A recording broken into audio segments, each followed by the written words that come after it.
The Book of Everlasting Day. Savitri has entered these heavens, and we're enjoying Sri Aurobindo's wonderful description of all the different experiences that she has there. Immortal harmonies filled her listening ear. A great spontaneous utterance of the heights on Titan wings of rhythmic grandeur born, poured from some deep spiritual heart of sound, strains trembling with the secrets of the gods. A spirit wandered happily in the wind. A spirit brooded in the leaf and stone. The voices of thought-conscious instruments along a living verge of silence strayed, and from some deep, a wordless tongue of things unfathomed, inexpressible, chantings rose, translating into a voice the unknown. A climber on the invisible stair of sound, music not with these few and striving steps aspired that wander upon transient strings, but changed its ever new, uncounted notes in a passion of unforeseeing discovery, and kept its old, unforgotten ecstasies, a growing treasure in the mystic heart. A consciousness that yearned through every cry of unexplored attraction and desire. It found and searched again the unsatisfied deeps, hunting as if in some deep secret heart to find some lost or missed felicity. In those far lapsing symphonies, she could hear, breaking through enchantments of the ravished sense, the lyric voyage of a divine soul, mid spume and laughter tempting with its prow the charm of innocent Circean isles.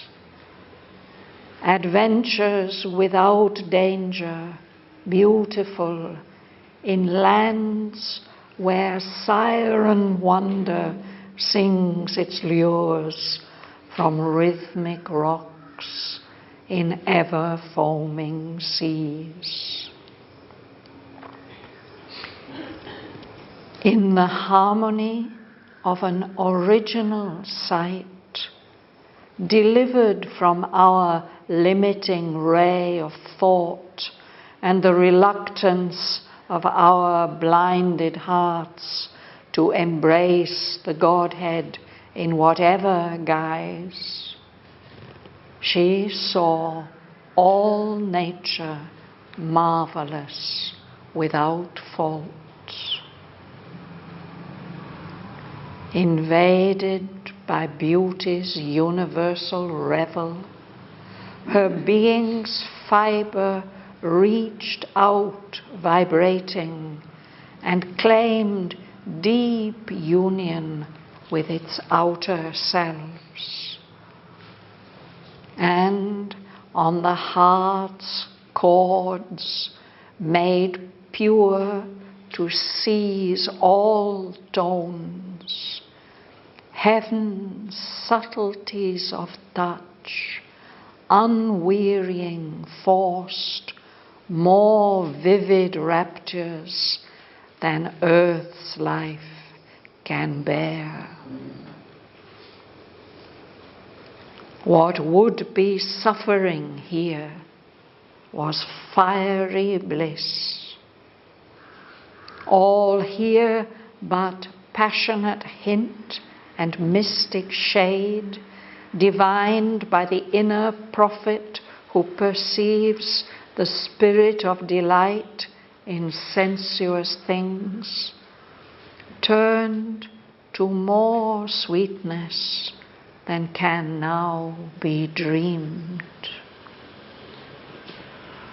The mighty signs of which earth fears the stress, trembling because she cannot understand, and must keep obscure in forms strange and sublime, were here the first lexicon of an infinite mind, translating the language of eternal bliss. Here, rapture was a common incident, the loveliness of whose captured thrill our human pleasure is a fallen thread, lay symbol shapes, a careless ornament sewn on the rich brocade of Godhead's dress.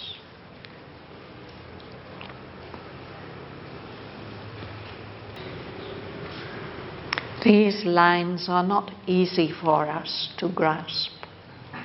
It's not only that they are telling about experiences which we haven't had, things that really belong to a much, much higher level of consciousness. It's also that in order to evoke these exceptional experiences, Sri Aurobindo is using an exceptional, or he's using language, he's using the English language in an exceptional way. I don't know of any other poet who has even attempted to write like this. And it's not easy for me to interpret these lines for you. But anyway, let's do our best. We'll start this side. Let Lela read first. Line 116, Immortal Harmonies. Immortal harmonies filled her listening ear.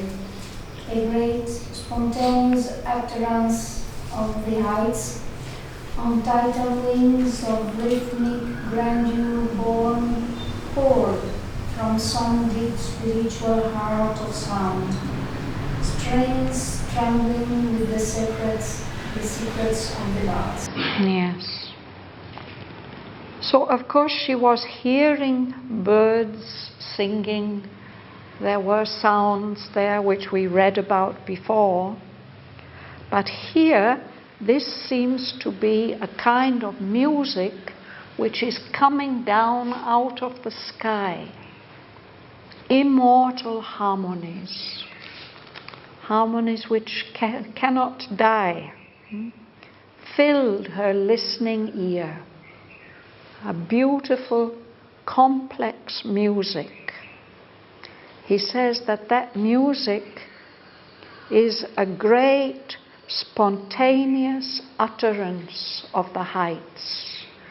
As if these higher levels of consciousness are just expressing themselves in music.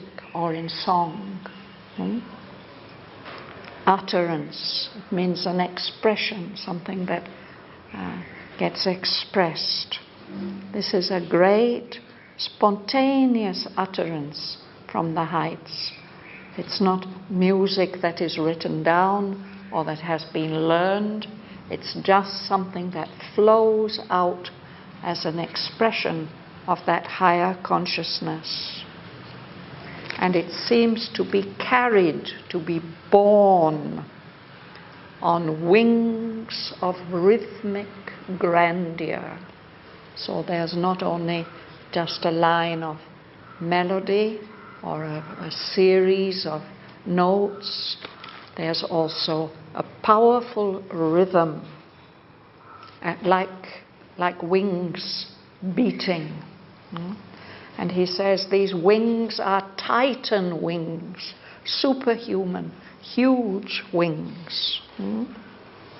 These immortal harmonies are pouring out from some deep spiritual heart of sound, as if there's an origin or a center from which these harmonies are pouring out. Strains, it means melodies, trembling with the secrets of the gods. They seem to be expressing some hidden divine secrets.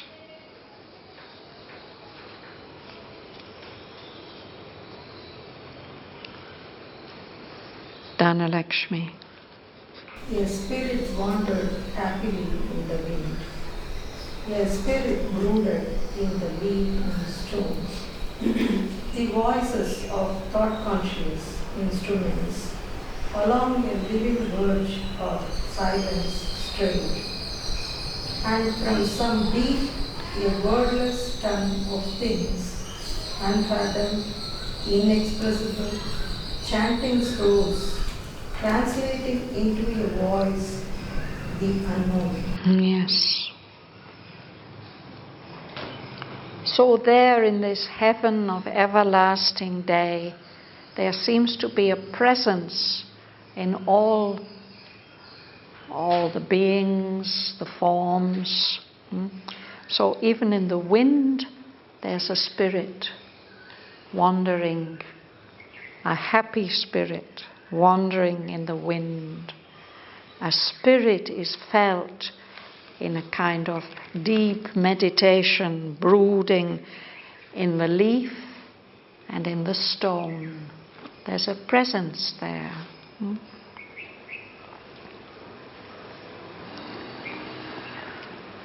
The voices of thought-conscious instruments. I don't know what these thought-conscious instruments are. Whether they are like musical instruments that respond to the thought by playing, or whether this is Sri Aurobindo is expressing that there are voices like human voices, voices of conscious beings, who are singing. But anyway, whatever it is, that those voices are straying as if wandering around along a living verge of silence. So we can hear the silence, and at the same time, somehow on the edge of that silence, there's these voices wandering, coming, going, coming. And from some deep, as if from up, from below,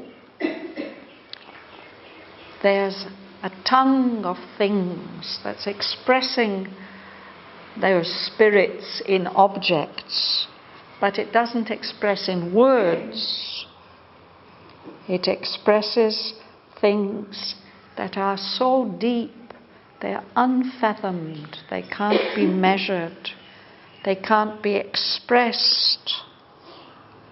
These are chantings, a wordless kind of chanting rose up from deep below, and that seems to be translating into a voice everything that is unknown, the unknown. There's a vast unknown behind and within all these forms, but it's getting expressed in this voice.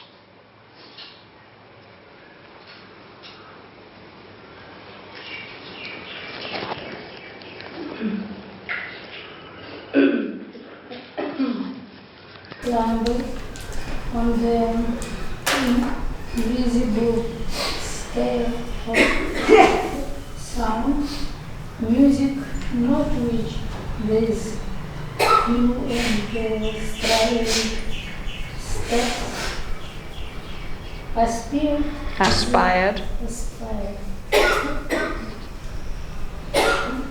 Depth and wonder often transient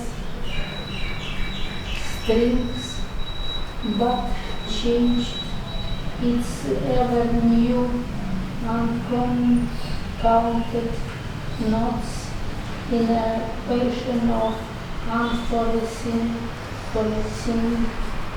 discovery, and kept its old, unforgotten ecstasies a growing treasure in the mystic heart. Yes, so the music there even is different from the music that we know. The music that we know has notes, scales, ragas, no? Each of those notes is like a step, and we can build a melody using these steps up and down. No? But he says that their music doesn't express its aspiration or its wish with those few and striving steps that wander upon our strings, the strings of our instruments, which are passing, which are not immortal, which don't last long. There, the music is always inventing new notes, so that they can't be counted. There are always new, it's ever new, uncounted notes. And in this way, it is constantly exploring, intensely exploring, in a passion of unforeseeing discovery, so that each note that comes in the series is something new and exciting. But at the same time, it is remembering, holding on to its old ecstasies, all the delights it's already experienced, so that they form a growing treasure. It's getting richer and richer and richer. A growing treasure in the mystic heart, in the deep, mysterious heart of things. These wonderful musics, old and new, are remembered. Helen. A consciousness burns through every cry of unexplored attraction and desire. It found and searched again their unsatisfied deeps, hunting as if in some deep secret heart to find some lost or missed felicity. Yes. So I think this it here is the music. No? And this music is a consciousness. And that consciousness is expressing its longing, its yearning through every cry of attraction, of desire, that has not yet been explored. So it is finding new things, and it's again searching these unsatisfied deeps, as if it's hunting in some deep secret heart to find some kind of happiness that's been lost or mislaid, to find some lost or missed felicity. It wants to explore everything so that no kind of delight is missed. Means that also this desires and this search is also answered instantly here? So that I don't know about instantly, but in order, there's something also delightful about longing for something, no? So long as you are confident that it will be discovered. Yeah.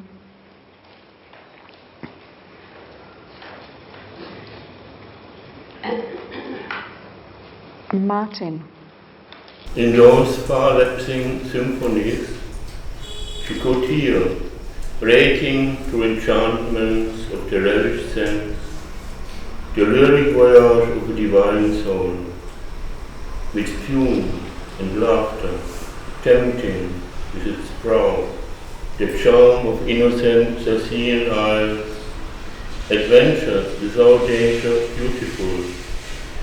In lands the siren wonder sings its lure from rhythmic rocks in ever foaming seas. Yes. So Savitri could hear in all this music, which is fading away into the distance, these symphonies. That means it's a very complex music with many, many voices, many, many themes. In the distance, it's falling away. So what she can hear as these symphonies break through this enchantment of her senses are just ravished with delight. What she hears is like a story of a journey that's being sung about, the lyric journey, voyage of a divine soul. And this soul is making a journey across the sea, in a ship, in a boat. I know it's in a boat because of this word, prow. The prow is the front part, the very front part, the leading edge of a ship. So this divine soul in the midst of spume, that's all the bubbles that the sea makes, the waves, the spray flying up, and that laughter of the sea. This soul is tempting with its prow. It's trying where it can go, how far it can go.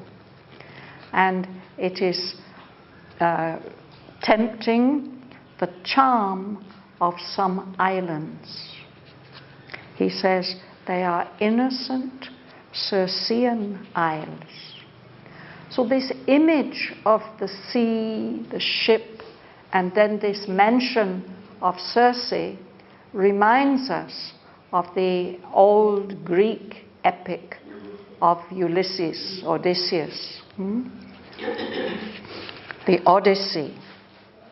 He fought in the Trojan War, and somehow in the process he incurred the wrath, the anger of the sea god, who did everything he could to delay Ulysses' return to his homeland.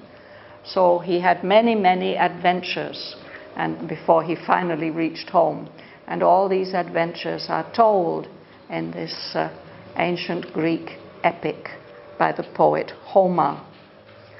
These this epic and its companion epic about the war in Troy, Iliad. This used to be, I don't know how far it still is, part of the heritage of every cultured European. They knew all these stories and these characters and so on. So here Sri Aurobindo is alluding to them. He's talking about Savitri's experience there in that heaven of everlasting day, but he's drawing this imagery from old epics to give a kind of extra dimension. And he's saying that here in this heaven, those adventures which were dangerous and terrifying, there they are innocent and pure. Circe, the story of Circe, Sri Aurobindo refers to it several times in the poem. The sailors come to an island which seems to be deserted. So the captain, Ulysses, Odysseus, he sends some of his sailors into the interior to explore and find out. Perhaps they can find fresh water, perhaps they can find fruits, perhaps they can find some animals to kill and take with them. But they don't come back. So then he sends another set of 2 or 3 people, and they don't come back either. So eventually he has to go himself. He passes through this wonderful island of fragrant forests and mainly trees. And when he comes to the center of the island, there's an open space with a huge table laid out with all marvelous things to eat and drink. And there's a kind of music in the air. But he discovers that his men have been eating those wonderful things on the table, and they've all been turned into pigs. So he has to do something about that. And the story about the island is that there's a goddess or a witch. That's her island, and this is her way of amusing herself.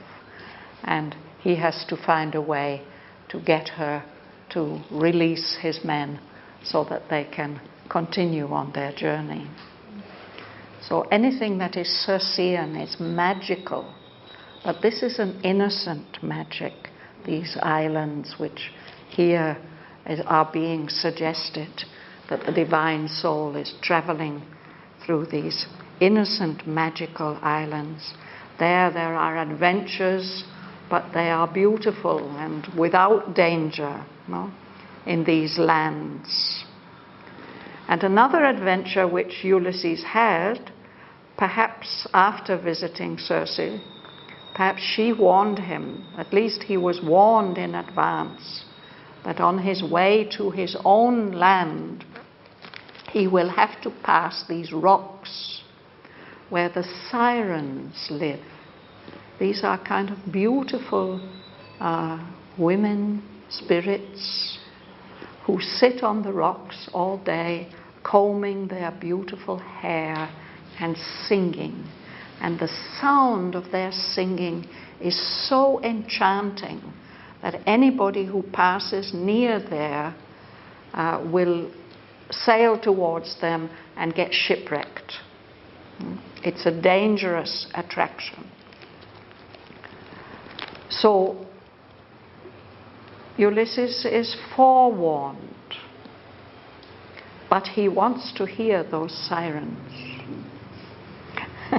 So he tells his men that they all have to stop their ears, block their ears with wax, so they can't hear. They have to keep rowing. But they must tie him to the mast of the ship in such a way that he can't possibly get free. And because their ears are stopped, they won't be able to hear him asking to be set free. On no condition must they set him free. So in that way, Ulysses is fortunate enough to hear these magical songs of the sirens and survive. And one of Sri Aurobindo's disciples, who was very much steeped in Greek and Indian and Egyptian myth and symbols, he has said, in his opinion, this voice of the sirens, this voice which cannot be resisted, it is the voice of eternity, the voice of eternal ecstasy. So here in lands, he's having, this divine soul is having these adventures without danger in lands where siren wonder, eternal freshness and newness, sings its lures, its attractions from rhythmic rocks in ever-foaming seas. Beautiful. In the harmony of an original sight, the light from our limiting ray of thought and the reluctance of our blind hearts to embrace the Godhead in whatever guise. She saw all nature marvelous without fault. Thank you. So Savitri is able to see all these wonderful things in the harmony of an original sight, the sight of a higher consciousness that is free, it is delivered from our limiting ray of thought. We use our senses, which are servants of the mind. We get sense impressions into our eyes and ears, to our touch, taste, smell, and that gets interpreted by our mind. But our mind is limited, and the senses are limited. They are not able to give us the full delight of those experiences. But Savitri is able to see all these things delivered from our limiting ray of thought. And she's also delivered from the reluctance of our blinded hearts, because we are so unconscious, and that we think we have an image of what God must look like, what the divine must look like. We are not able to see the divine in everything. But she is able now to embrace, to grasp hold of the Godhead, the individual divine, in whatever disguise, whatever form he takes. So she is seeing all nature marvelous, without fault. It's all absolutely perfect, all these individual appearances.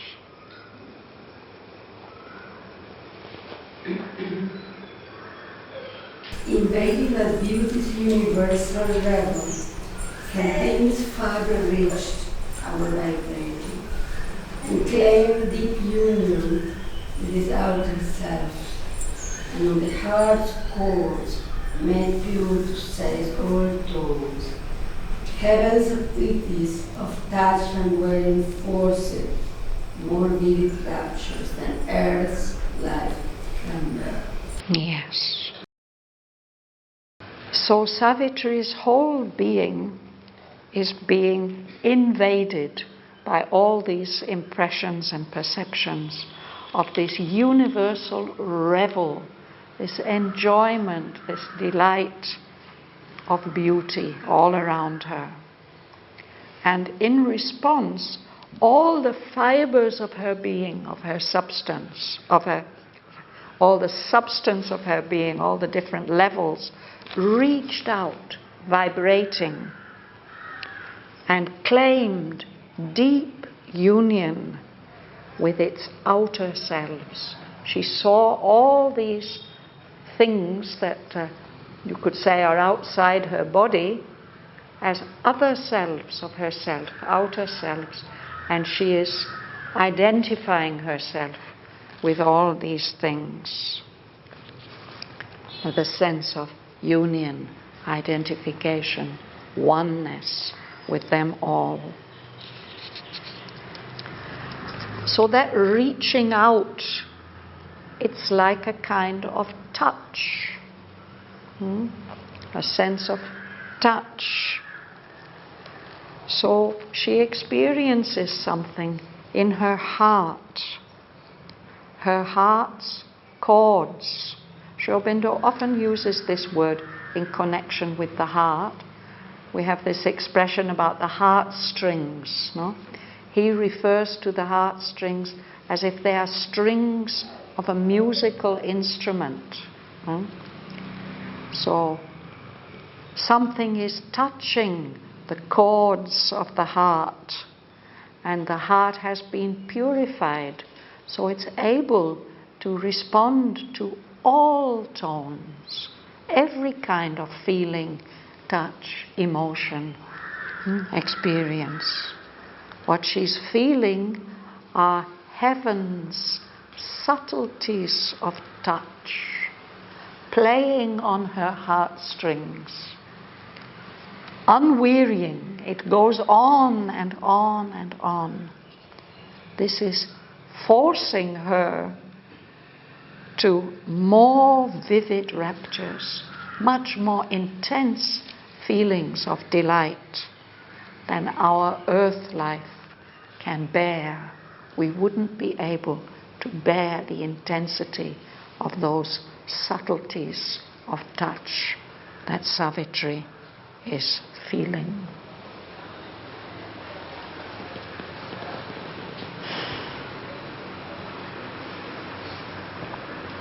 Sergei. What could be suffering here was fiery bliss. All here, but passionate here, and mystic shape, divined by the inner prophet who perceives the spirit of delight in sensuous things, turned to more sweetness than can now be dreamed. Yes. So we can't imagine these things. No?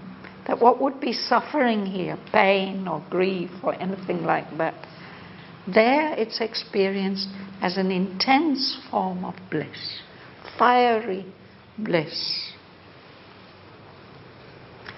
And everything that here is just like a hint or a shadow of some feeling, intensity. It is received, it's felt.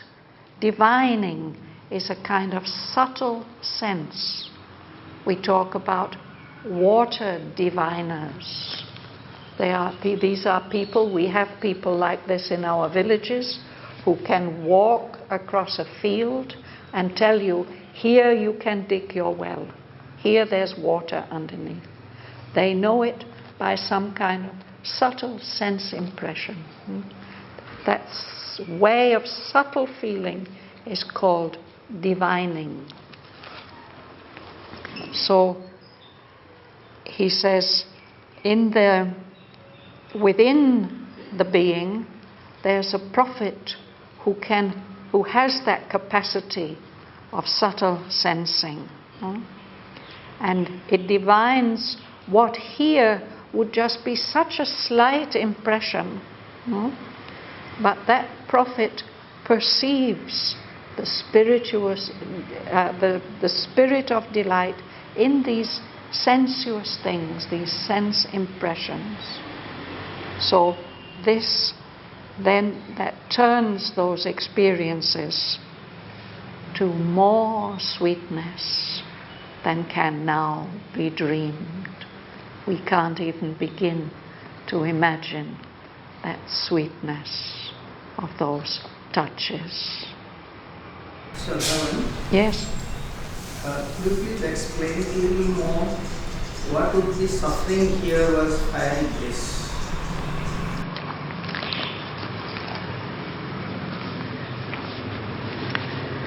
Sri Aurobindo tells us in several places in the poem that what we experience as suffering, pain, grief, as well as what we experience as pleasure, and what we find just boring and not being to be noticed, these are all different forms of bliss.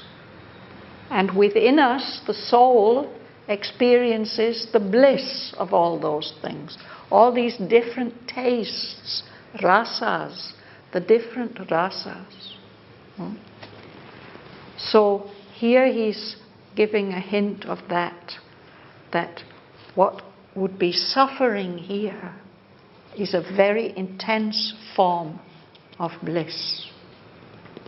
And we know that he had experiences like this. He's written a poem about when he walked on the terrace at night, a scorpion came, or God came in the form of a scorpion and stung his foot.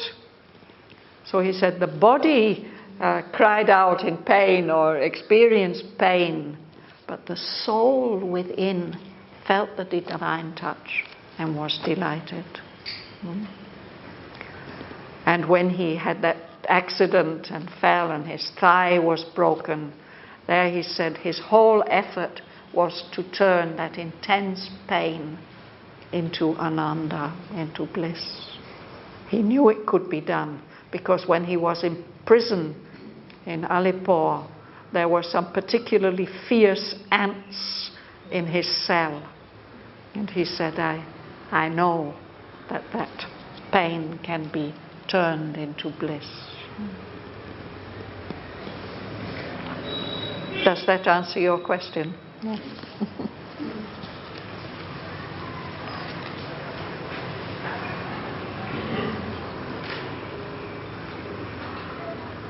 We can just have one more sentence. Slava. Then the mighty things, Signs.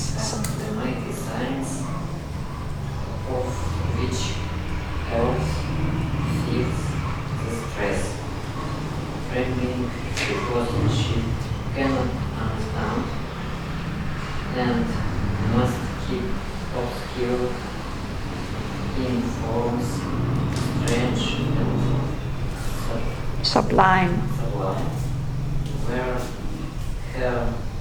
where here the first lexicon of an infinite mind, translated the language eternal bliss. Yes, this carries on from what I was explaining to Ram Narayan. There's a language of eternal bliss which expresses itself sometimes in mighty signs of which earth fears the stress. Here when he says earth, he's not referring to the planet Earth. He's referring to earth as the principle of matter, Prithvi. So our matter, our physical bodies feel the stress of those mighty, fear the stress of those mighty signs. The body trembles because it cannot understand, no? And it has to somehow find a way to diminish or hide these signs, or to give them strange or sublime forms, because they're too much for her. No? But here he says these signs were the first lexicon. Anybody knows what a lexicon is? It's like a dictionary. It's a list of words with their meanings. No? And actually our friend Narad has collected a lot of the vocabulary from Savitri and explanations for all these words. He calls it Lexicon of an Infinite Mind. That's the name of his book. So it means those signs are the first lexicon in which these signs are interpreted into other forms. What they're doing is they're translating the language of eternal bliss. So all these different kinds of signs that Earth might fear, disasters and catastrophes and terrible suffering, these are in a way translating eternal bliss, but in forms which our matter can't bear, can't take.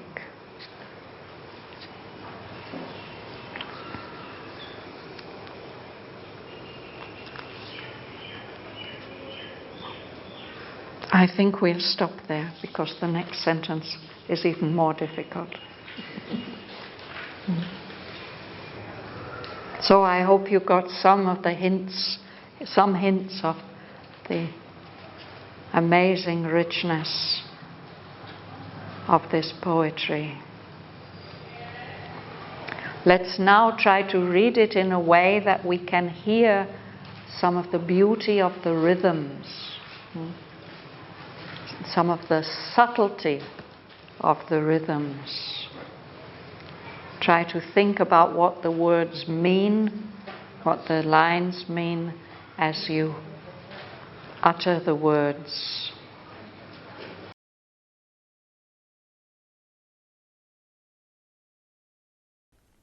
Immortal harmonies filled her listening ear.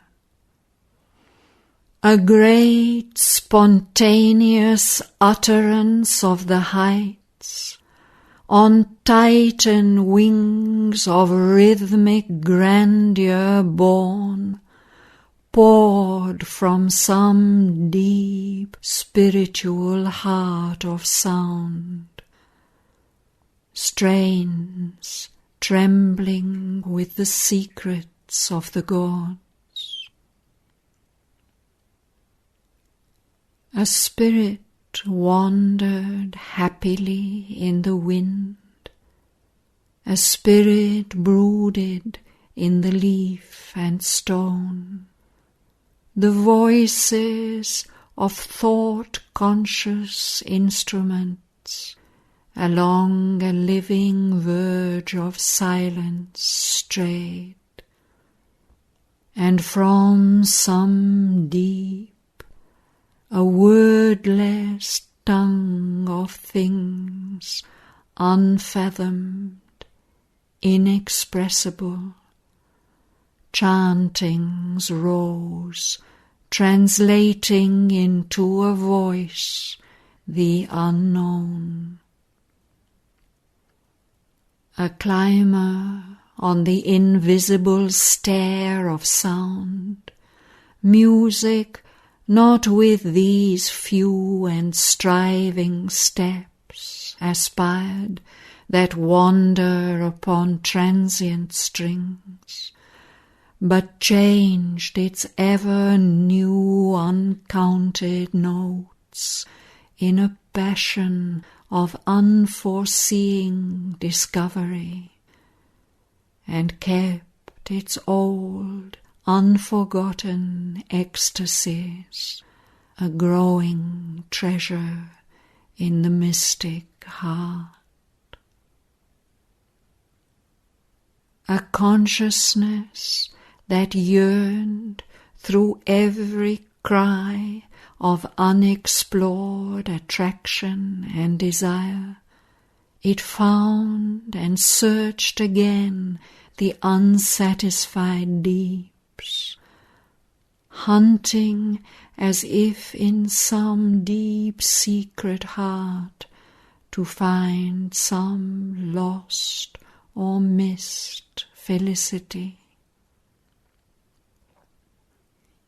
In those far lapsing symphonies she could hear, breaking through enchantments of the ravished sense, the lyric voyage of a divine soul, mid spume and laughter, tempting with its prow the charm of innocent Circean isles. Adventures without danger, beautiful, in lands where siren wonder sings its lures from rhythmic rocks in ever-foaming seas.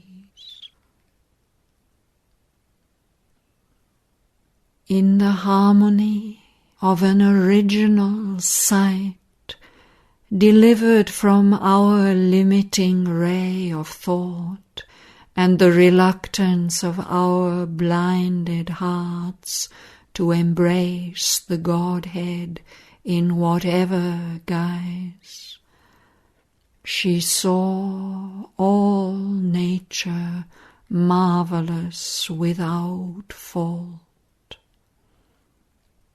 invaded by beauty's universal revel. Her being's fibre reached out vibrating and claimed deep union with its outer selves. And on the heart's chords, made pure to seize all tones, heaven's subtleties of touch, unwearying, forced, more vivid raptures than earth's life can bear. What would be suffering here was fiery bliss. All here but passionate hint and mystic shade divined by the inner prophet who perceives the spirit of delight in sensuous things, turned to more sweetness than can now be dreamed. The mighty signs of which earth fears the stress, trembling because she cannot understand, and must keep obscure in forms strange and sublime, were here the first lexicon of an infinite mind, translating the language of eternal bliss.